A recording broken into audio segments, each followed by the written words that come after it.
Thank you, Mr. Speaker. Let me, I hope you'll allow understanding on the number one as I contribute of your discretion. One, I wanted to say something about cess. I've made a ruling. Okay. Mr. Speaker, I want to thank that cess money in Nandi we have not seen, especially on the issue of sugar and tea. I want to thank Senator Professor Tom Ojenda for bringing that up. The deputy party leader of ODM, who is my neighbor from Vihiga. We are working closely under the broad-based, Mr. Speaker, to address the issue of cess. I have had a sitting, and I'm happy that he enjoys unlimited access to broad-based engagement within government as the deputy party leader, so that we can discuss the issue of cess going into the future, Mr. Speaker. I want to encourage my professor, when the committee shall be looking into this matter, Professor Tom Ojenda, which of late I've seen him wearing more of orange colors unlike before, and I hope the SG is noting that we need to ensure we demand the cess money. Should it be done by Kera? Should it be given to Kura or county governments to go into the future, Mr. Speaker? So even, Mr. Speaker, as we look at the cess money across Kericho County, Bomet, Nandi, Vihiga, Mr. Speaker, where our deputy party leader of ODM comes from, we must sit as a committee speaker and as a house to audit this money, Mr. Speaker. You remember when you were the governor of Kilifi, which you left a very indelible mark in terms of governance and leadership in that county, you used to receive what you call RMF, Road Maintenance Levy Fund, Mr. Speaker.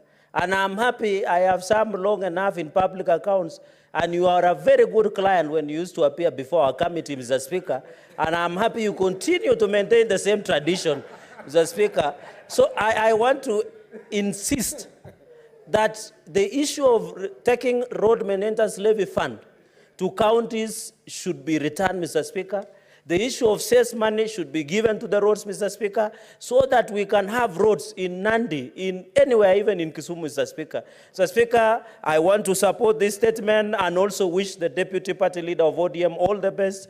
He has our support, Mr. Speaker. We will ensure we support him before the floor of the House. But out of curiosity, ODM has never brought even one governor in the spirit of devolution so that we can impeach or not. I thank you, Mr. Speaker. Senator Sifuna.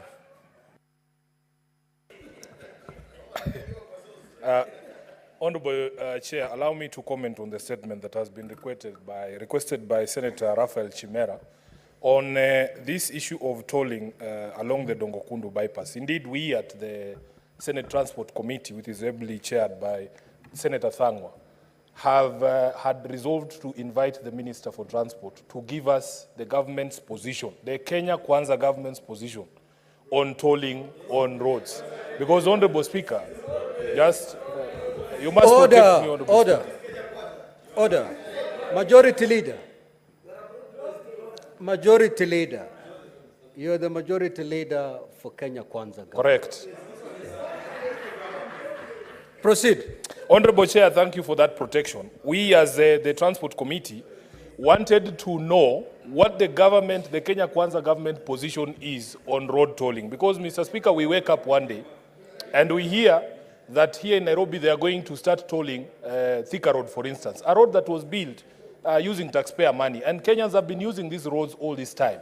You cannot just wake up one day and start tolling Thika Road or even the Southern Bypass. Honorable Speaker, we had proposed to summon the ministry so that they come and tell us what the policy position is.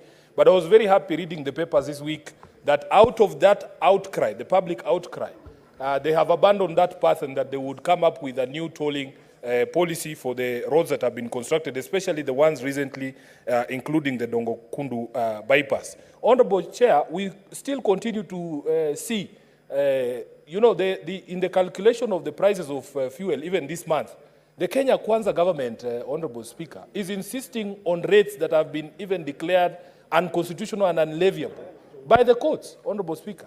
So we want to know what the policy is. And the people of Dongokundu might not be as lucky as the people of Thika Road and the Southern Bypass, Honorable Speaker, because that is a fairly new road.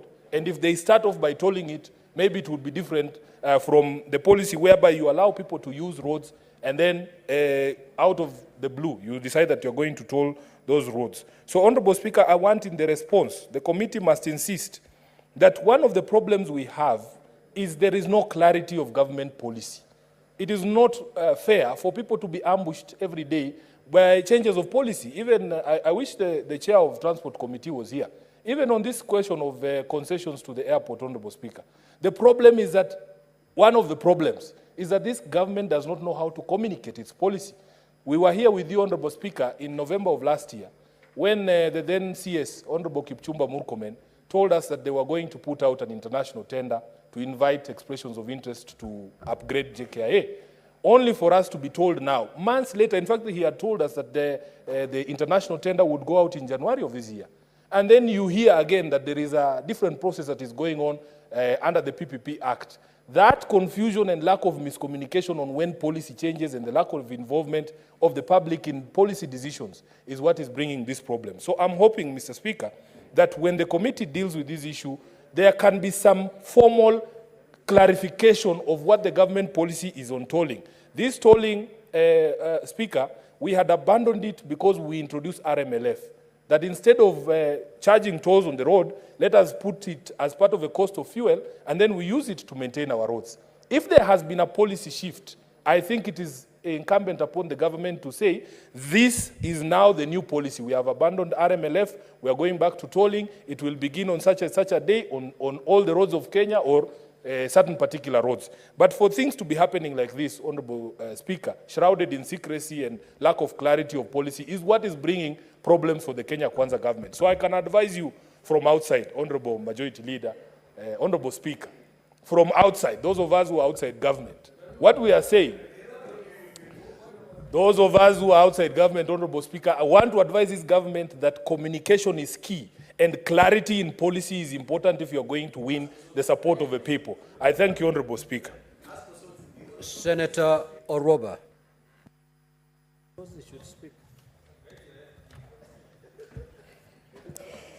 Thank you, Mr. Speaker. I rise to add my voice on two statements. First, on one statement by Senator Chimera. Before that, I want to congratulate Senator Osotsi for his new position as the Deputy Party Leader of ODM.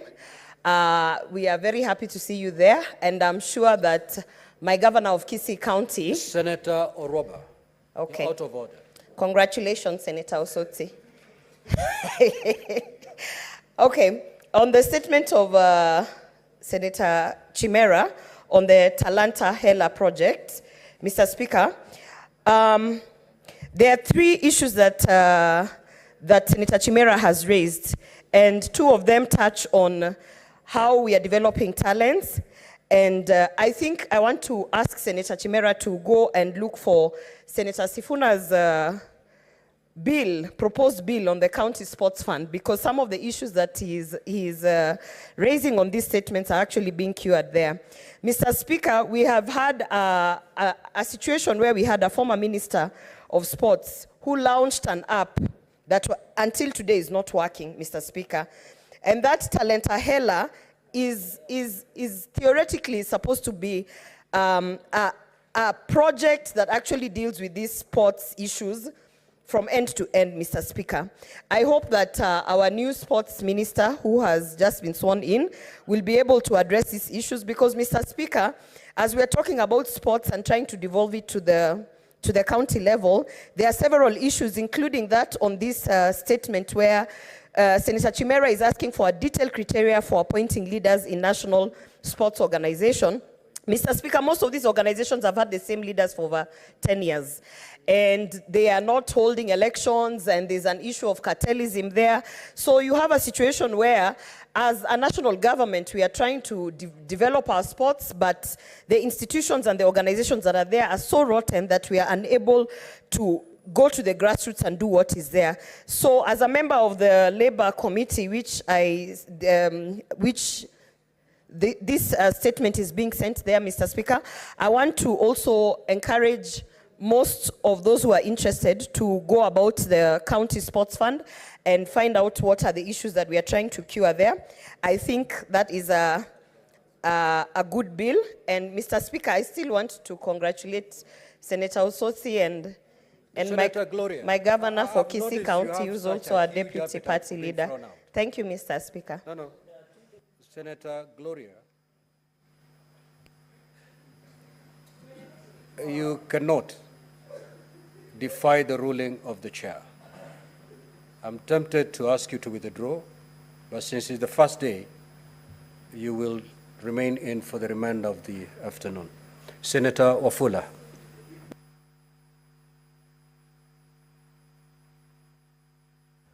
Senator Wafula. Good. We now proceed to the next order. Majority Leader, you know the challenges we have with the system. I don't have any name on my... You may proceed, Majority Leader. Mr. Speaker, I want to react to two statements. One is the first one by Senator Professor Ujenda, my good neighbor, on these cesses that are levied by county governments. Mr. Speaker, in the second Senate, immediately after the promulgation of the new constitution and this House came into being, we put up a spirited fight to stop county governments from levying cess on farmers, particularly tea farmers. And actually, Mr. Speaker, in the Budget and Finance Committee, we forced KTDA to refund monies to the farmers through their county governments, because we held the view then, and we still hold the same view right now, Mr. Speaker, that it is actually double taxation. The farmers of any crop, be it sugarcane, like what Senator Ujenda is talking about, tea, cotton, coffee, whatever, pay their fair share of taxes. Therefore, they deserve to receive as much service as anybody. But given the financial difficulties and space that you are in as a country, Mr. Speaker, we have come to accept that charging cess and levies perhaps may be a way to better strengthen and give advantage to our farmers with regards to various things. For example, repair of roads in the fields and such like things, Mr. Speaker. However, Mr. Speaker, I am disturbed. The reason I'm disturbed, Mr. Speaker, is because county governments don't help their cause. We might be here as Senate and are interested in pushing the cause of devolution. But given how county governments continue to treat the farmers, Mr. Speaker, I know of counties, Mr. Speaker, where farmers have been levied cess on transportation and other things, but 2 or 3 financial years down the line, that money is accumulated in the accounts of county governments with no roads being done in the particular regions where they had collected that particular money. Therefore, Mr. Speaker, unless counties are ready to provide and give good account of the monies that they collect from our farmers, as a House, Mr. Speaker, I hold the view that we should not allow them to pursue that particular route. Mr. Speaker, and this is known in open public, I had engagement, Mr. Speaker, last week with sugarcane farmers for my county. They know that the sugar bill is now on the mediation stage. And you know that there is a debate between the Senate and the National Assembly.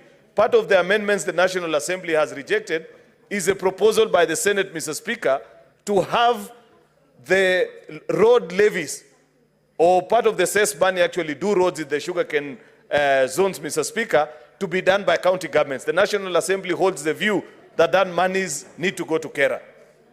Mr. Speaker, when I asked the farmers, who do you prefer that we take this money to?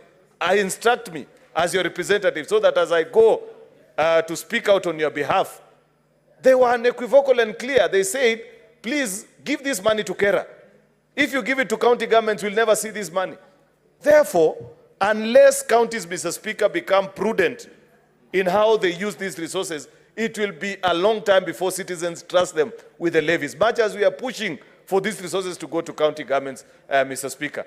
Therefore, I hold the view that Senator Ujenda is right in his place, and I hope the Budget and Finance Committee, Mr. Speaker, can do justice, Mr. Speaker, to the people of this republic by ensuring that they put in place mechanism, a time period within which if a county charges cess to farmers, they need to dispense with either provide the service to Wananchi or return that money if they are able to procure the services that are needed, Mr. Speaker. Finally, is on the issue of cess, road tolling, Mr. Speaker, that has been brought by Senator Chimera.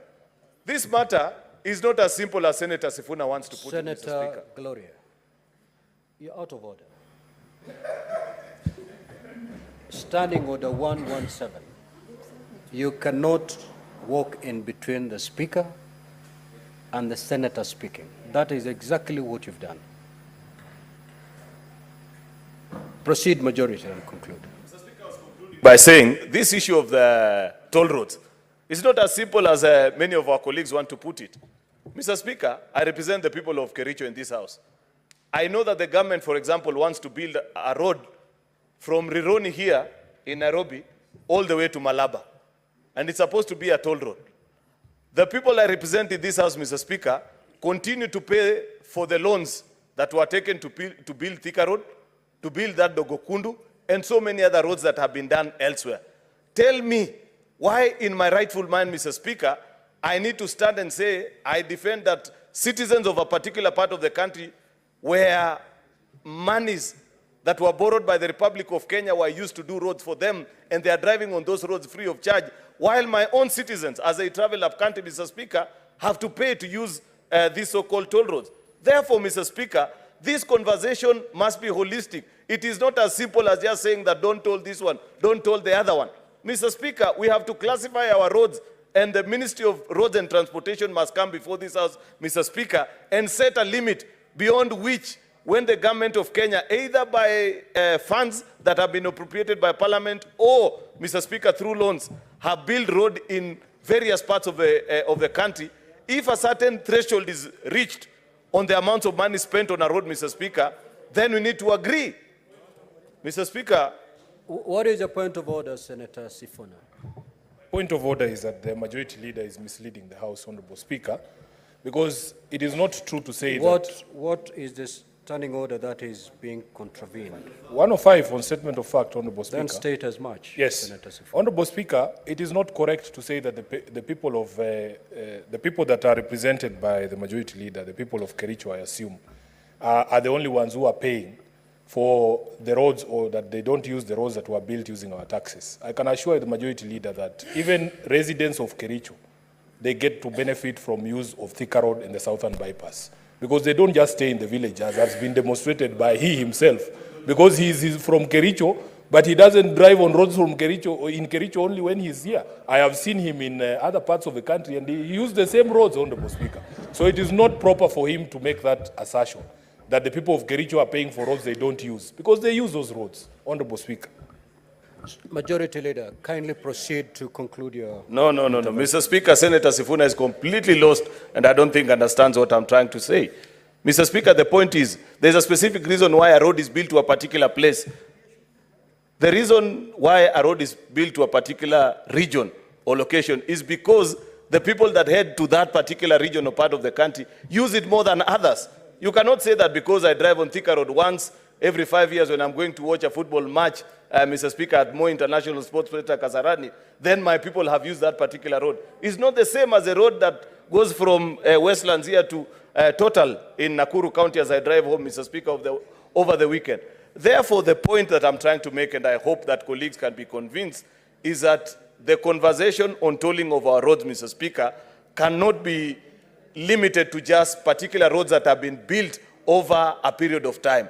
It must be based on value. That is what the rest of the world does, Mr. Speaker. If government spends money beyond a particular limit, then that particular road is tolled. It doesn't matter whether it's done now, it was done yesterday, or in 1963, Mr. Speaker. So that the principle of equity is observed. I thank you, Mr. Speaker.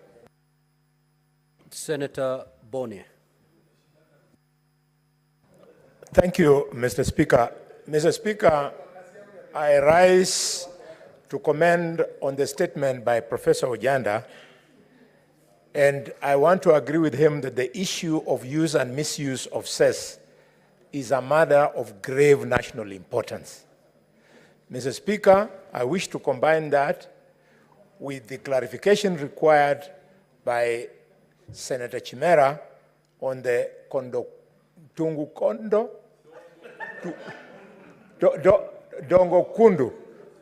on Dongokundu Road, Mr. Speaker. Mr. Speaker, the leader of the majority has been spot on. Whereas emotions of defending devolution are forcing us to disagree with the National Assembly that money of cess should not go to Kura, Instead, it should come to counties. On the ground, matters are not the same. People don't want, including Mr. Speaker, during the recess, I was twice on a road which is now impassable from Kambia Mwanza, Mr. Speaker, to Ibakale, to Ikambiri, to Shiamberere, Mr. Speaker, Ikirobani, up to Rondo and Shinyalu, and the people were there with the twigs, with the bananas planting on the road, saying that their governor must go because he is not fixing that road. Why am I quoting it? It is because this is a road that traverses between Shinyalu and Malaba, net producers of sugar. And in those areas, we have West Kenya, it pays cess. You have Butali sugar, it pays cess. And if it is, as if it's not enough, even Mumias sugar itself pays cess. The governor, for the last 2 years, has never spent a single cess on any road to justify the money that he collects as cess. Before devolution, Mr. Speaker, the defunct local authorities, when cess used to be given, they were fixing our roads. Mr. Speaker, I'm not in the habit of activism because I am a respected national leader. I am not in the habit of picketing because I don't believe that sufurias can be hats and caps. And therefore, when you see me join Wananchi in saying that the activism of Governor so-and-so must go, it is because there is justification.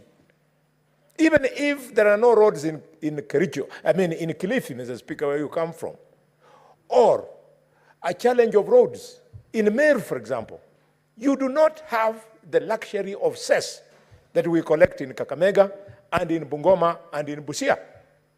I therefore want to put the governors of Busia, governors of Kakamega, governors of Bungoma, governors of Kisumu, governors of Homa Bay, governors of Migori on notice because they are abusing cess. The primary intention of cess, Mr. Speaker, was to fix the roads so that cannot road on farms. They are not doing it.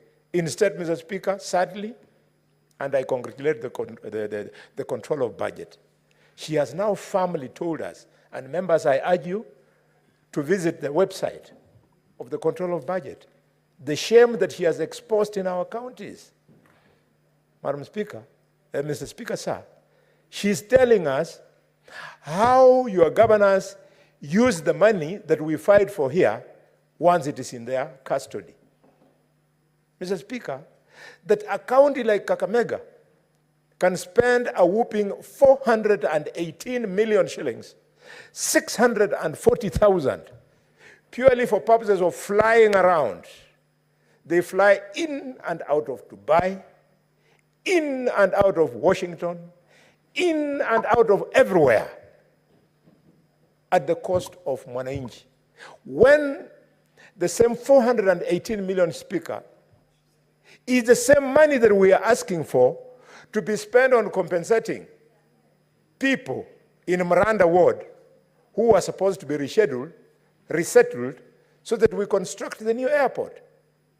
Instead of committing that money to that development expenditure, the governor of Kakamega chooses to enjoy, as President Kibaki would say in this house, to enjoy. That's how Kibaki used to say it. Mr. Speaker, this issue of how we are spending our money, it must become the main debate here soon after we pass the Division of Revenue Bill. Right now, we are fighting hard as a committee to ensure that the government does not effect the deduction from 400.1 billion due to county governments to 380. But I ask myself, why are we struggling when the money, Mr. Speaker, is going to be misused? Mr. Speaker, I cannot stop without congratulating the governor of Homa Bay, Gladys Wanga, the governor of Nairobi, Johnson Sakaja, they have led in raising on-source revenue. This is commendable, together with the 14 other governors who has led, including Professor Nyong'o. He is by 45.8%. We want to congratulate this kind of governance. But even as we congratulate Governor Sakaja, we want again to ask Governor Sakaja, it is not enough for you just to tell us how you collected 12.9 billion shillings from on-source. You should also tell us how you're using that money. If Governor Sakaja was using those billions well, which are collected from us, the residents of Nairobi, Mr. Speaker, we would not be seeing all this garbage. Blocked sewers. You are on Mombasa Road, you see blocked sewers. There's raw sewage moving around.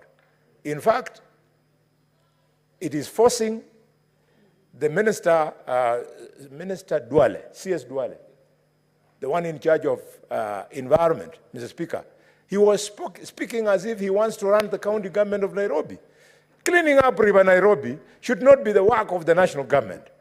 The devolved government of Nairobi is the most funded county in